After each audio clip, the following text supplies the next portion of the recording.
여러분 안녕하십니까? 사이언스투데이입니다.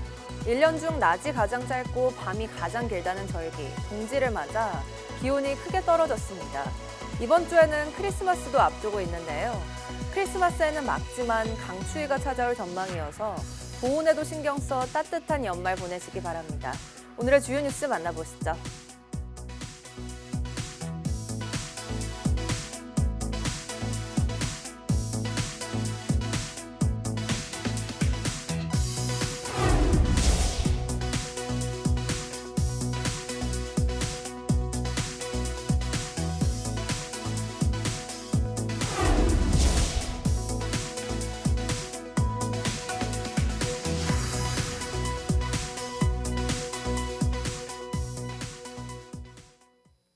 국내 첫 상업용 민간 우주 발사체 한빛 나노가 세 차례 연기 끝에 내일 발사에 도전합니다.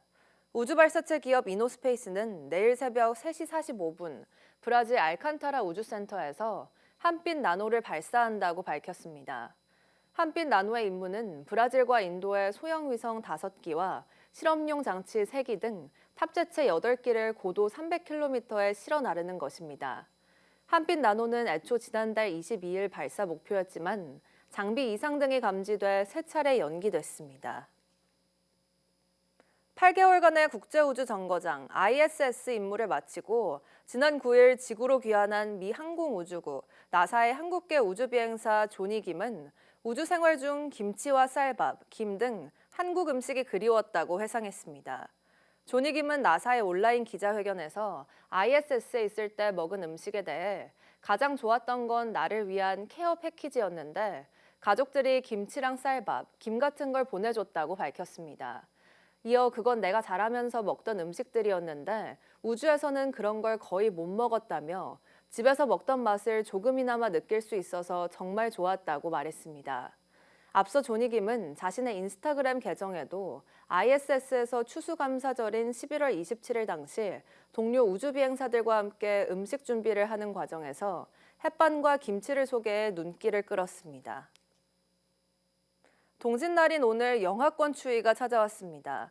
오늘 서울 아침 기온은 영하 5.9도, 체감 온도는 영하 10도까지 떨어졌고 경북 안동과 의성, 경남 밀양과 양산 등 일부 영남 지역에 한파주의보도 내려졌습니다. 하지만 낮부터는 추위가 차츰 풀려 예년 기온을 회복하겠습니다. 서울 4도, 대전과 전주 7도, 광주 9도로 이맘때 초겨울 날씨가 예상되며 내일과 모레도 큰 추위는 없겠습니다. 다만 내일 오후부터 수요일 아침까지 전국에 비가 내릴 예정이고 크리스마스 당일에는 맑은 하늘이 드러나겠지만 강추위가 찾아올 전망입니다. 지난 3년이 기록상으로 가장 더웠던 것으로 확인됐습니다. 기후위기에 대처하기 위한 전 세계의 노력은 여전히 속도를 내지 못하고 있습니다. 한상욱 기자입니다. 유럽연합의 코페르니쿠스 기후변화 서비스는 최근 발표한 보고서에서 올해가 전 세계적으로 기록상 두 번째 또는 세 번째로 더웠던 해가 될 거로 예상했습니다. 가장 더웠던 2024년 다음으로 높은 수치입니다. The year as a whole, at least based on the first 11 months of the year, is on track to be the second warmest year on record, tied with 2023. So this means that the last 3 years are the three warmest year on record. 산업화 이전 대비 지구 평균 기온이 섭씨 1.5도를 넘는 기간이 3년 연속으로 이어질 가능성이 크다는 겁니다. 그러면서 파리협정의 목표를 영구적으로 위반한 것은 아니지만 그 한계에 빠르게 다가서고 있다고 경고했습니다. 이런 지속적인 온난화는 전 세계적인 극심한 기상현상으로 이어지고 있습니다. 폭염과 홍수, 그리고 동남아시아의 태풍과 같은 극심한 기상현상이 더욱 잦아지고 강해져 인명 손실을 포함한 위험을 키우고 있습니다. I think we've seen some example this month again with some tropical cyclone in Southeast Asia, with human life being lost, sadly. So this is really the long-term implication of this continued warming of the climate. 문제는 이런 위기에 대처하는 전 세계 노력이 부족하다는 겁니다. 지난달 브라질 기후 정상회의에서도 온실가스 배출량 감축을 위한 실질적인 새로운 조치에 합의하는 데 실패했습니다. YTN 한상욱입니다. 내년 1분기 전기요금이 현재 수준에서 동결됩니다. 한국전력은 내년 1분기에 적용할 연료비 조정 단가를 현재와 같은 킬로와트 시당 5원으로 유지한다고 밝혔습니다. 연료비 조정 단가는 단기 에너지 가격의 흐름을 반영하기 위해 직전 석 달 동안의 연료비 변동 상황을 반영해 산정됩니다. 이에 한전은 킬로와트 시당 5원 내려야 한다고 판단했지만 산업통상부는 한전의 재무 상황과 연료비 조정요금 미조정액이 상당한 점을 고려해 5원 유지를 통보했습니다. 이와 함께 전기요금을 구성하는 기본요금과 전력량요금, 기후환경요금도 따로 인상하지 않아 결과적으로 동결됐습니다. 달러당 1,470원대를 넘나드는 고환율이 계속되는 가운데 원화로 바꾼 수입 물가도 크게 오르며 물가를 압박하고 있는 것으로 나타났습니다. 한국은행 경제통계시스템 수입물가 지수를 보면 커피 수입물가 지수는 지난 2020년 가격을 100으로 뒀을 때 지난달 물가는 307.12로 3배 가까이 치솟았습니다. 특히 최근 고환율이 반영된 원화 기준 커피 콩 물가 지수는 379.71로 5년 만에 4배 가까이 오른 셈입니다. 또 같은 기간 소고기 수입 물가는 달러 기준으로 30% 올랐지만 원화 기준으로 계산하면 60% 넘게 상승했습니다. 신선 수산물의 경우 달러 기준 수입 물가는 5년 전보다 11% 낮아졌는데 원화로 환산하면 10% 오른 것으로 파악됐습니다. 이달 중순 수출이 반도체에 힘입어 역대 최대를 기록했습니다. 관세청은 이달 1일부터 20일까지 수출액이 430억 달러로 지난해 같은 기간보다 6.8% 늘었다고 밝혔습니다. 1일부터 20일까지 통계 기준 역대 최대치입니다. 주요 품목별로는 반도체 수출이 41.8% 늘며 상승세를 견인했지만 승용차는 12.7% 감소했습니다. 주요 국가별로는 중국으로의 수출이 6.5% 증가했지만 관세 여파로 미국으로의 수출은 1.7% 줄었습니다. 같은 기간 수입은 392억 달러로 지난해보다 0.7% 늘었고 이로써 무역 수지는 38억 달러 흑자를 기록했습니다. 차기 연방준비제도 의장 후보로 꼽히는 케빈 해싯 백악관 국가경제위원회 위원장이 금리 인하 여지가 충분하다며 트럼프 대통령과 같은 생각임을 강조했습니다. 해싯 위원장은 미국 인플레이션이 목표치보다 낮은 것은 기업들이 관세를 고려해 가격을 낮췄기 때문이라고 주장했습니다. 뉴욕에서 이승윤 특파원입니다. 케빈 해싯 백악관 국가경제위원회 위원장은 미국의 중앙은행인 연방준비제도가 금리를 인하할 여지가 충분하다고 밝혔습니다.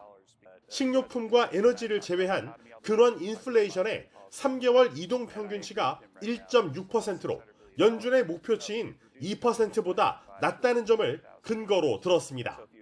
트럼프 대통령의 측근인 해싯 위원장은 몇 주 뒤 발표될 차기 연준 의장으로 유력하게 거론되는 인물. 트럼프 대통령이 기준금리 대폭 인하가 필요하다고 믿는 사람을 차기 연준 의장 후보로 지명하겠다고 공언한 상황에서 한 발 치고 나간 것으로 풀이됩니다. Absolutely, 100%. Whoever the president picks needs to be 100% independent, but that doesn't mean that you don't listen to voices. 해싯 위원장은 연준이 느리다는 트럼프 대통령의 말은 옳다며 금리를 더 일찍 내렸어야 했다고 주장했습니다.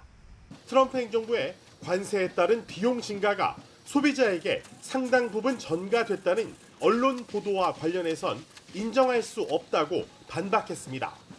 특히 관세를 부과하면 미국의 물건을 파는 데 절박한 외국 생산자들이 시장 경쟁력을 위해 가격을 낮출 것이라고 주장했습니다. 그래서 미국 소비자 가격에 최종적으로 미치는 영향은 크지 않을 것이라며 관세 이후 4% 성장률과 1%대 인플레이션을 갖게 됐다고 말했습니다.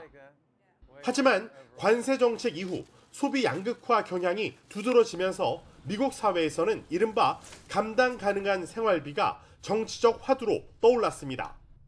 이를 의식한 듯 해시 위원장은 트럼프 행정부가 주택 구입 부담을 줄여줄 대책을 마련 중이고 새해 초에 발표할 큰 계획이 있다고 전했습니다. 뉴욕에서 YTN 이승윤입니다. 이름만 들어도 설레는 크리스마스. 소중한 사람들과 올해는 어디서 추억을 쌓을지 정하셨나요? 무료로 즐길 수 있는 서울 곳곳의 명소들, 김정아 기자가 전해드립니다.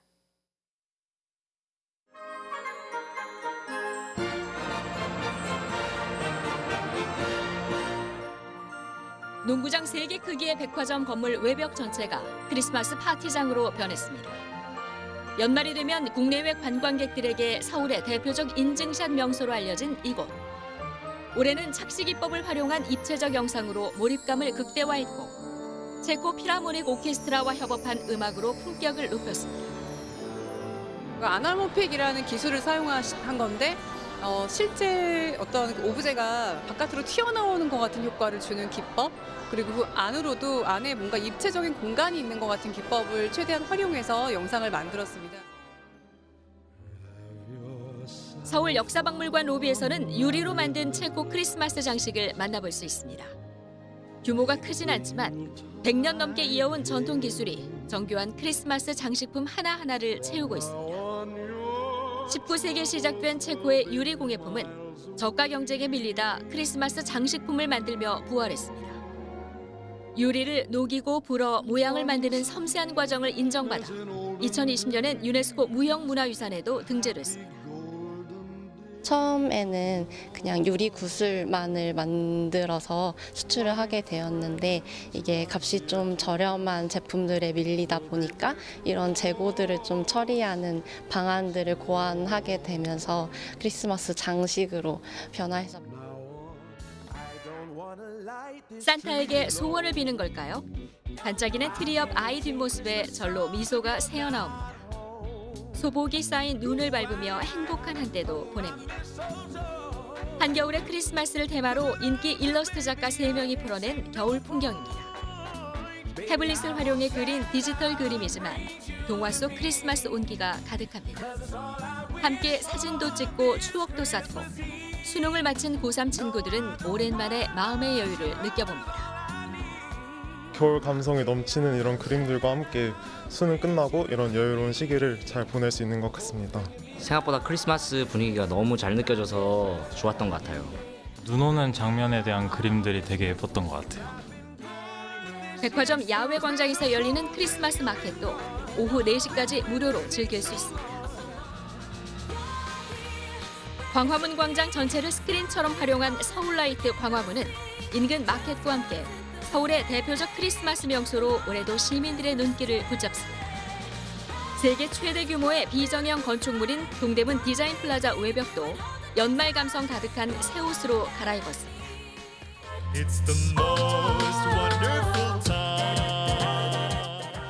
저마다 개성으로 무장한 크리스마스 명소들. 도심 곳곳을 수놓으며 겨울 매력을 마음껏 발산하고 있습니다. YTN 김정아입니다.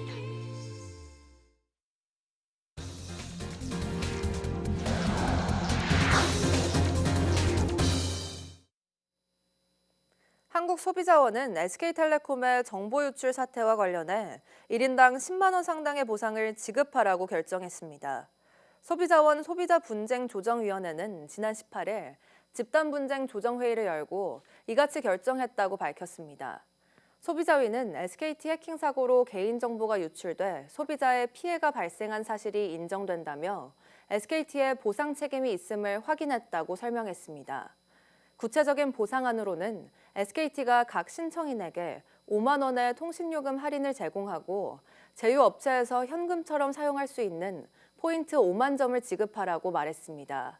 소비자위는 SKT가 결정안을 수락하면 모든 피해 가입자에게 같은 보상이 이뤄지도록 후속 절차를 밟을 계획입니다. SK텔레콤은 해킹 피해 가입자 1인당 10만 원 상당의 보상을 지급하라는 한국소비자원의 결정에 대해 면밀히 내용을 검토한 뒤 신중하게 결정하겠다고 밝혔습니다. SK텔레콤은 소비자 분쟁 조정위원회의 결정 통지서를 받고 보름 안에 보상 결정한 수락 여부를 위원회에 통보해야 합니다. 다만 소비자위가 당초 보상 신청을 한 58명 가입자뿐만 아니라 피해 가입자에게 동일한 보상을 지급해야 한다고 밝혀 SK텔레콤 역시 고민이 깊어질 것으로 보입니다. 실제 2,300만 명의 가입자 전원에게 10만 원씩 지급한다면 전체 보상 규모만 2조 3천억 원에 달할 것으로 예상됩니다. 초유의 고객 정보 유출 사태로 수사선상에 오른 쿠팡이 과로사 은폐 시도를 비롯한 각종 의혹이 속속 드러나며 논란을 빚고 있습니다. 노조와 유가족이 법적 대응을 예고하면서 수사가 전방위로 확대될 수 있다는 전망이 나옵니다. 최승훈 기자가 보도합니다. 3,370만 명이 넘는 고객 정보 유출 사태를 빚은 쿠팡이 이번에는 또 다른 논란에 직면했습니다. 진원지는 쿠팡의 글로벌 최고 경영자인 김범석 쿠팡 INC 의장입니다. 5년 전 한국법인 대표 시절 쿠팡 칠곡 물류센터에서 일하다 숨진 27살 노동자 고 장덕준 씨의 과로사를 은폐하려 한 정황이 드러난 겁니다.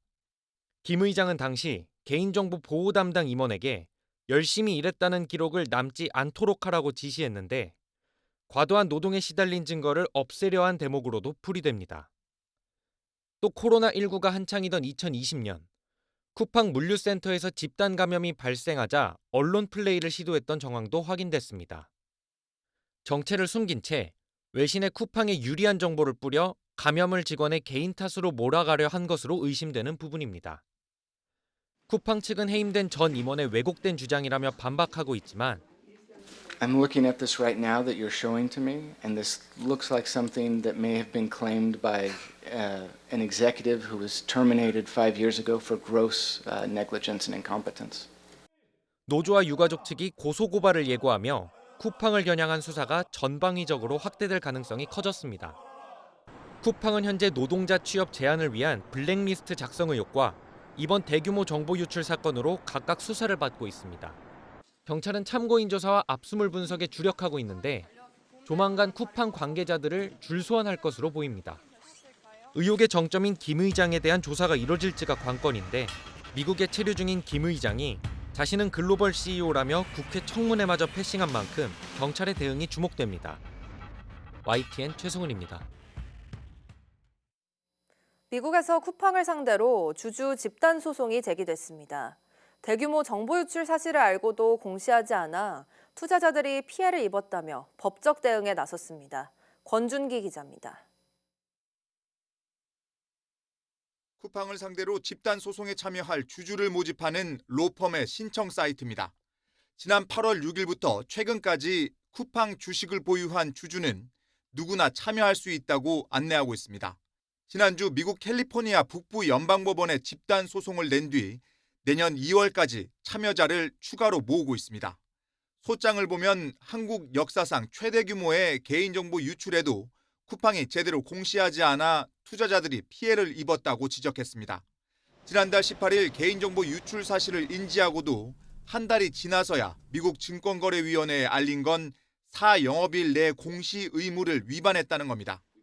We provide this information to the SEC publicly so that people can see it and understand the facts that we're dealing with. 부실한 개인정보 관리와 대조적으로 미국 내 로비에 투입한 인력과 돈은 크게 늘려왔습니다. 미 상원 보고서에 따르면 쿠팡이 고용한 로비스트는 5년 사이 4명에서 32명으로 늘었습니다. 로비에 투입한 자금도 크게 늘려 4년간 159억 원을 쓴 것으로 나타났습니다. 미국 상하원뿐 아니라 백악관과 상무부, 재무부 등을 상대로 로비를 벌였고 트럼프 측근인 루비오 국무장관의 수석 보좌관도 관리 대상이었습니다. 미국 농가와 기업이 쿠팡을 활용해 경제 성장을 이룰 수 있다고 홍보한 것으로 나타났습니다. 쿠팡은 최근 워싱턴 DC에 대관 전담 사무실을 열어 로비에 더욱 열을 올리는 모습을 보였습니다. YTN 권준기입니다.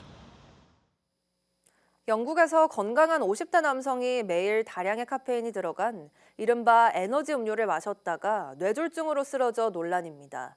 전문가들이 역학조사에 나선 가운데 10대 청소년들에게 고카페인 음료 판매를 금지하는 방안도 검토되고 있습니다. 김선중 기자의 보도입니다. 매일 달리기를 하고 술과 담배는 입에도 대지 않았습니다.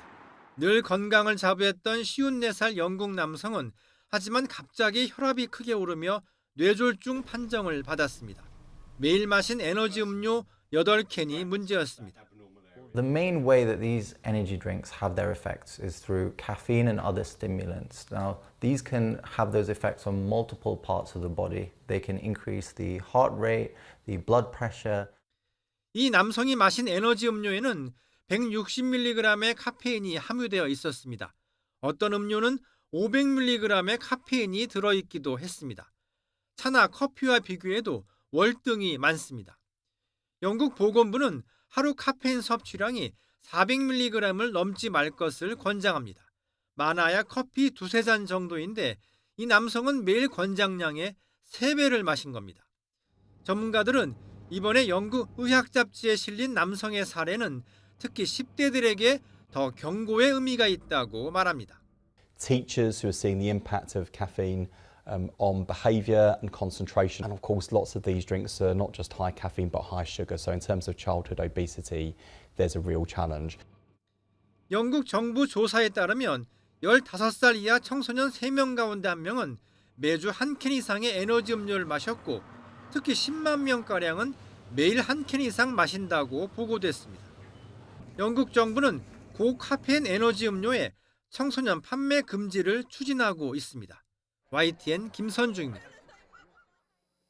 고령 운전자 면허갱신 기간을 단축하는 기준 나이를 현행 75살에서 70살로 앞당기는 게 바람직하다는 연구 결과가 나왔습니다. 한국도로교통공단, 이송희 연구원 등은 연령대별 운전자의 인지 능력을 실험해 이 같은 결과를 교통안전연구 최신호에 실었습니다. 연구진은 지난해 6월부터 9월까지 65살 이상 고령 운전자 61명과 64살 이하 비고령 운전자 26명에게 운전 인지기능 검사기기로 자극반응 검사와 상황인식, 위험지각 검사를 진행했습니다. 실험 결과 비고령 집단과 비교해 70살부터 주의력과 기억력, 시각 탐색 능력, 상황 지각 능력이 떨어졌고 75살 이상에서는 이 같은 저하력이 더 뚜렷해지는 것으로 나타났습니다. 이에 연구진은 운전면허 갱신 기간을 5년에서 3년으로 단축하고 인지선별 검사를 의무화하는 기준을 기존 75살에서 70살로 단계적으로 확대해야 한다고 주장했습니다. 최근 어린 딸과 함께 길을 걷던 30대 여성이 중학생 2명이 무면허로 몰던 전동 킥보드에 치여 중태에 빠졌습니다. 운전면허가 없는데도 쉽게 킥보드를 빌릴 수 있어 무면허 사고가 끊이지 않는 현실에 대여업체의 책임을 강화해야 한다는 요구가 계속 커지고 있습니다. 이수빈 기자가 보도합니다. 한 여성이 어린 딸의 손을 잡고 인도를 걷습니다. 전동 킥보드가 반대편에서 빠르게 달려오더니 그대로 덮칩니다. 지난 10월 인천 송도에서 중학생 2명이 무면허로 전동 킥보드를 타다 모녀를 치었는데 아이를 지키려던 30대 엄마는 중상을 입었습니다. 안타까운 사고가 발생하고 전동 킥보드 관리에 대한 문제 제기가 잇따랐지만 현장은 달라진 게 없습니다. 여전히 전동 킥보드 한 대에 학생 2명이 올라탄 채 위험천만하게 운행하는 모습을 볼 수 있습니다. 한 명이선 잘 안 타고 2-3명이서 이렇게 붙어가도 타고 운전면허 있어야 탈 수 있는데 그 어떻게 타는지를 모르겠는데 다 애기들이 타고 다니는데 바로 옆에 순찰차가 있는데 아랑곳하지 않습니다. 경찰도 그저 지나치기만 합니다. 전동 킥보드 교통사고는 최근 4년 동안 2.5배로 급증했는데 그중 절반 정도가 무면허 운전 중에 발생했습니다. 경찰이 무면허 운전을 방조한 혐의로 공유 킥보드 업체 관계자를 입건하기도 했지만 관리 책임을 다하지 않는 업체들의 모습은 여전합니다. 전동 킥보드 대여 앱을 보면 이렇게 운전면허증 인증 단계를 생략할 수 있게끔 돼 있어서 면허가 없는 미성년자들도 쉽게 빌릴 수 있는 것으로 보입니다. 이에 국회에서 킥보드 대여 업체들이 운전면허 인증 절차를 도입하도록 강제하는 법안을 하루빨리 처리해야 한다는 지적이 나옵니다. 국민들의 안전을 위해서 국회에 계류 중인 각종 법안에 대한 신속한 처리가 필요한 시점이라고 볼 수 있습니다. 또 최대 20만 원 이하의 벌금형에 처할 수 있는 무면허 운전 방조 혐의의 처벌 수위를 높여 업체들의 경각심을 심어줘야 한다는 목소리도 높아지고 있습니다. YTN 이수빈입니다.